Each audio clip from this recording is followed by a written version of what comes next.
Our system consists of a unit application that communicates with each robot and orchestrates their exploration, so the environment readings are rendered in real time in the virtual world.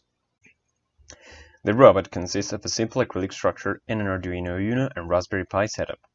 The Arduino handles all sensor readings processing. This includes gyroscope, lidar, and servos orientation.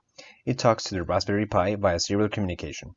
The Raspberry handles all communication with the Unity server, runs the image processing algorithms, and controls the robot's movement. Each robot runs a ROS environment with its respective nodes. Each robot sends data to the central server, where it is processed to have several reconstructions of the environment and to orchestrate how each robot explores. This data includes obstacle positioning and marker recognition. Then, the server takes care of the obstacle cleanup, pathfinding, and map merge.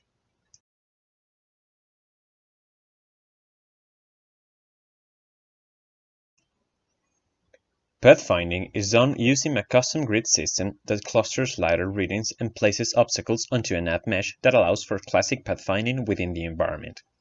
White rectangles are crude lidar readings data, while the bigger darker cubes are the obstacles that pierce through the nav mesh.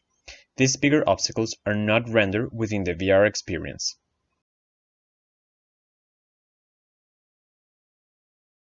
Robots' maps are merged when a common marker is found. The rotation reference of the marker is calculated, and when two robots or more have found the same marker, the system merges the maps, aligning each of the marker's references.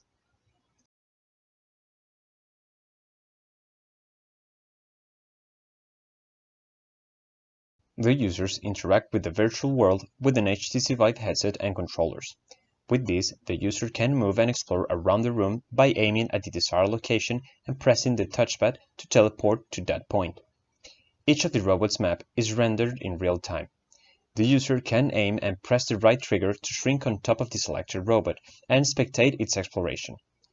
When spectating a robot, over the left controller hovers a real-time camera feedback of the selected robot. This allows to contrast the virtual reconstruction with the real world. For certain robots, it is also possible to control them with the left controller using the touchpad as a D-pad, and pressing the left trigger to open or close an attached claw to grab objects in the actual environment. It is worth mentioning that the purpose of this work is not to find the best solution of each of these tasks, but to build one system that integrates each of these technologies to build something useful.